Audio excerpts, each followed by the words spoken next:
Hi friends, today we are going to see about the concepts of inheritance and the type of inheritance and how to use the access modifiers with the inheritance. So inheritance na enna adla ethna types irukku. So actually nama paatha adhe access modifiers in the inheritance varumbodhu eppadi change agum. Nama access modifiers paatha public and private பார்த்துருக்கோம்.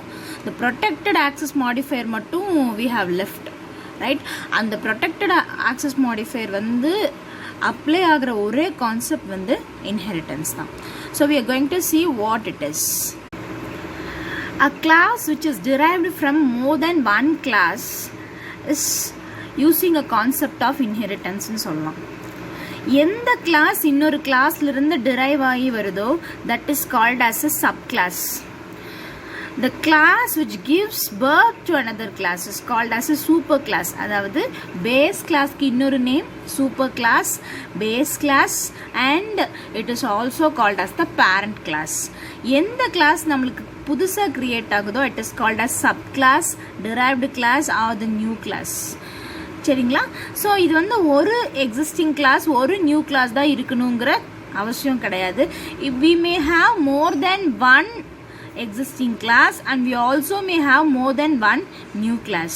So any number of base class irukkalam, any number of derived class irukkalam. So this is so as I already said that access specifiers நம்ம என்னென்ன use பண்றோம், public, protected and private. So நல்லா we have to remember one thing.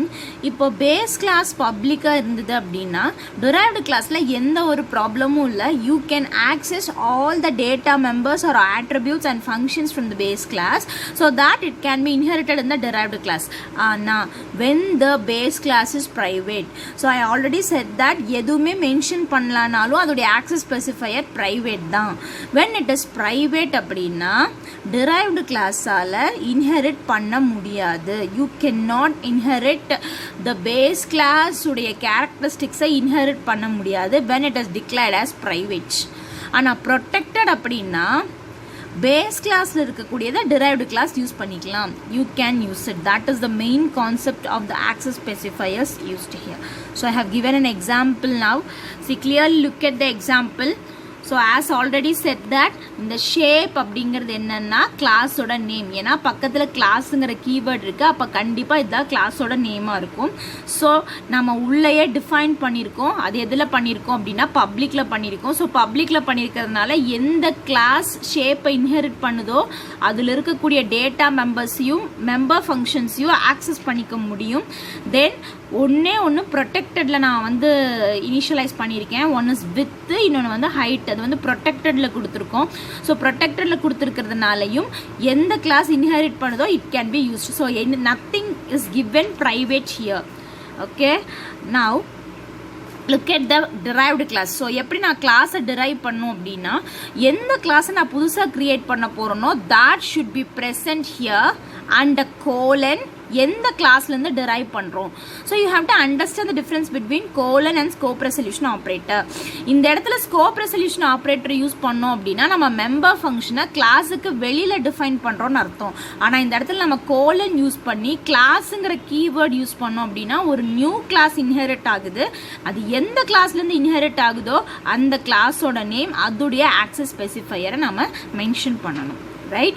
So already வந்து we are பப்ளிக்கில் கொடுத்ததுனால அந்த கிளாஸுடைய எல்லா data members member ஃபங்க்ஷன்ஸை நம்ம ஆக்சஸ் பண்ணிக்க முடியும். ஸோ இன்ட் கெட் ஏரியான்னு ஒரு ஃபங்க்ஷன் நம்ம யூஸ் பண்ணுறோம். அதில் பார்த்தா அங்கே ப்ரொடெக்டனில் இருந்தக்கூடிய ரெண்டு டேட்டா மெம்பர் வித் அண்ட் ஹைட்டை நம்ம இங்கே கொண்டு வந்துட்டோம். அந்த வித் அண்ட் ஹைட்டை நம்ம இன்டூ பண்ணி வேல்யூவை கொடுக்குறோம். So this is an example of inheritance. I think you clearly understood. The main operator used for inheritance is colon, for inheriting from the base class or existing class to the new class.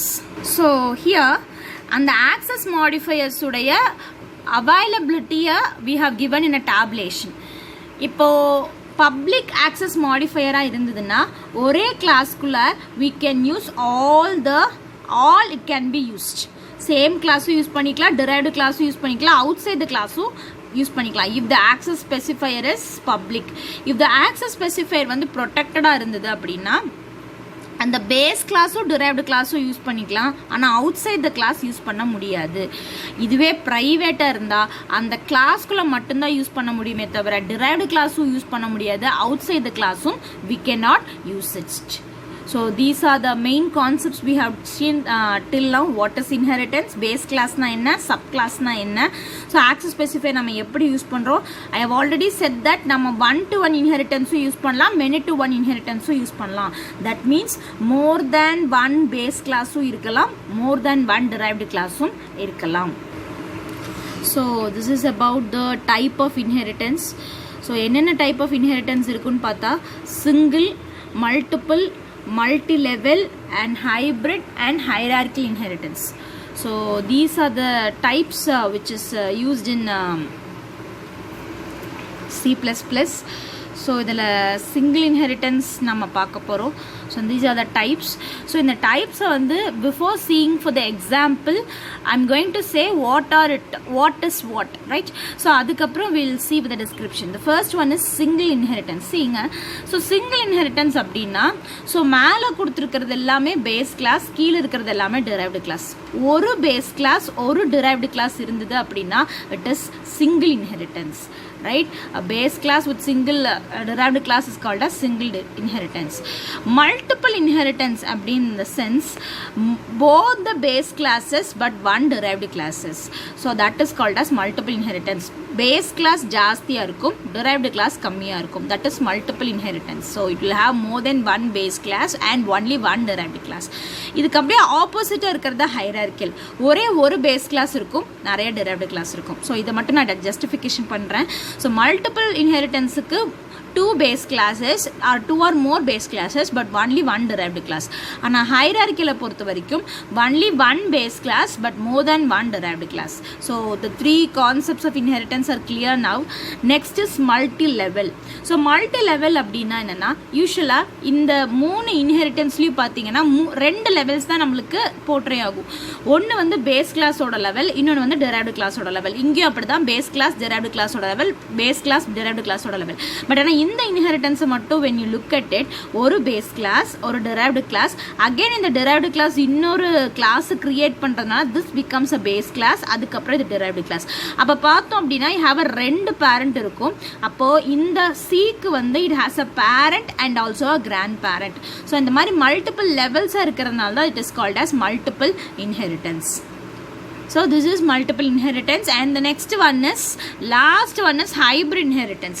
So hybrid inheritance அப்படின்னா என்னன்னா ரெண்டு மூணு இன்ஹெரிட்டன்ஸை combine பண்ணுறது தான் hybrid inheritance. For example இப்போது நீங்கள் இந்த எக்ஸாம்பிளை பார்த்தீங்கன்னா இந்த ஃபஸ்ட்டு ஹாஃபை மட்டும் அதில் பாருங்கள், அது வந்து உங்களுக்கு ஹைரார்க்கியல் மாதிரி இருக்கும். இப்போ இதை மறைச்சிட்டு லாஸ்ட் ஹாஃப் பார்த்தீங்க அப்படின்னா it looks like multiple. So ரெண்டு மூணு இன்ஹெரிட்டன்ஸை கம்பைன் பண்ணுறதுக்கு பேர் தான் ஹைரார்க்கியல் இன்ஹெரிட்டன்ஸ்.